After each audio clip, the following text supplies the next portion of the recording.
my name is Ray James, and I'm a adjunct graduate professor of public administration at Park University, and I work in local government here in Kansas City. I've been very happy to know a number of the IID fellows, and they've been very kind to me. First, we have around 9 questions in this section. What was your first impression about Turkish people and Turkey before you met IID volunteers? Before meeting any IID volunteers, I thought of Turkey as a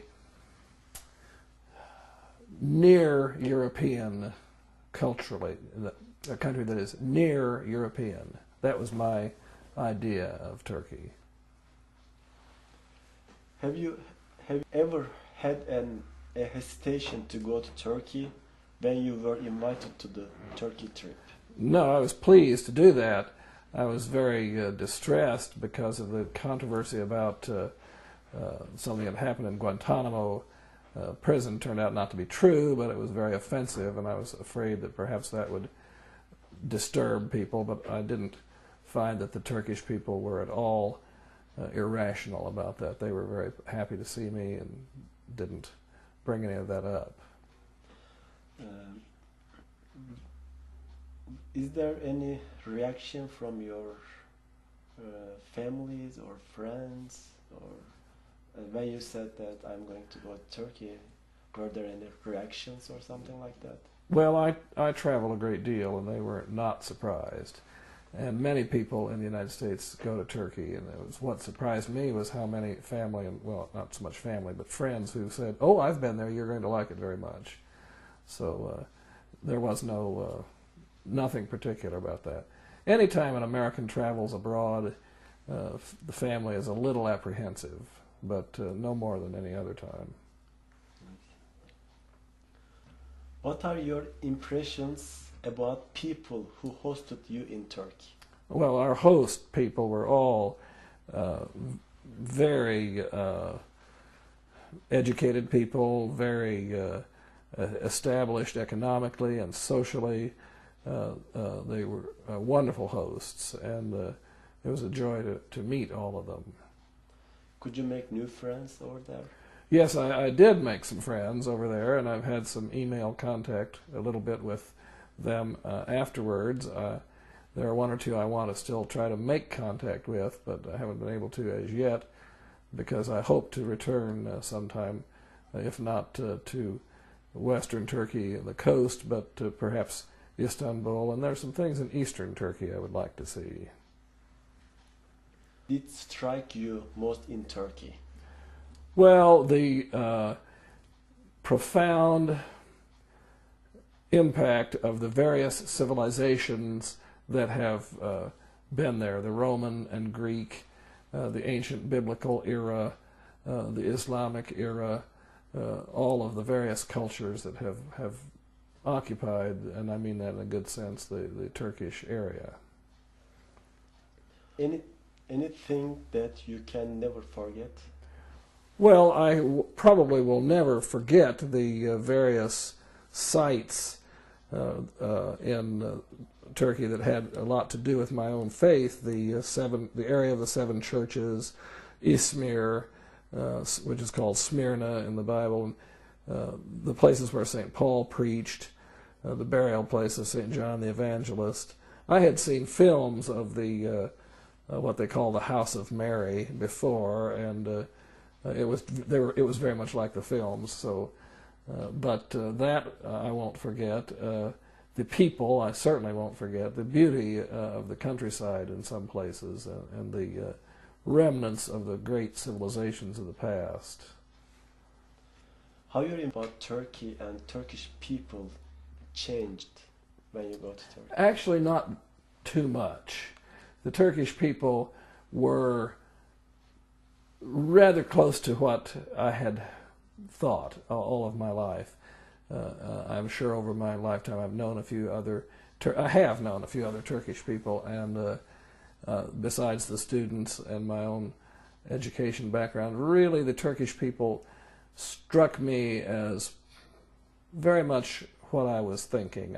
They are a very friendly people and very hospitable.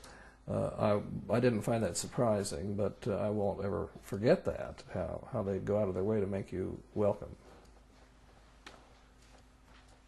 Was there any particular experience that impressed you a lot?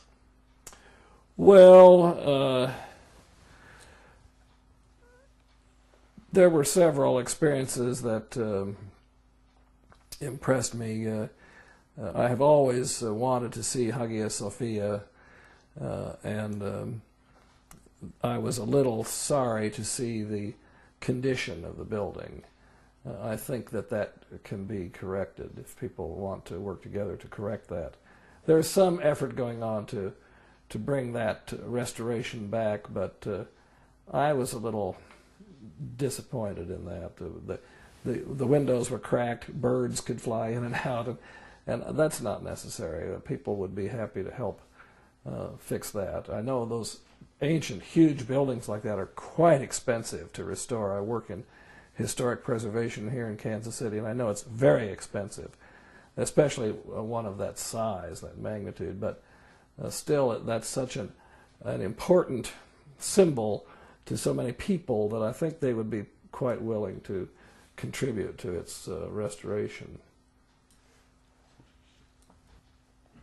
What do you think about Turkish people for their tolerance, for both now and in their history, towards followers of other religions and cultures? Well, in the Ottoman time. Yes. Now. I have mixed feelings about that. I think that modern-day Turkey is very much an enlightened modern nation.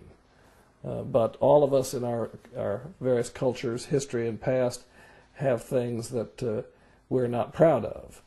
And I think that Turkish people are no different in that respect. I have a student right now in my class at Park who is from Syria, but she's from that area of Syria right on the Lebanese border.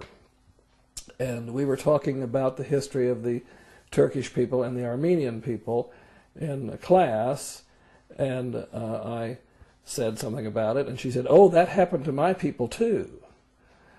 I said, "Oh, really?" And she said, "Oh, yes, it's not as well known as what happened to the Armenian people in eastern Turkey, but it happened to my people too under the Ottoman period as it was ending." And I said, "Really?" And she said, "Yes, I'll bring you some material on that." And she hasn't yet, but she has a French name, Henrietta. So I think her family she is Islamic, but I think one of her parents is a Catholic. And so, which is how she gets that French name. You know, the French influenced Lebanon quite a bit. And so, in any event, she surprised me because I didn't know about that. But that's part of the history that we all need to come to grips with. The United States needs to come to grips with the history of how we mistreated the Native Americans. We took their country from them.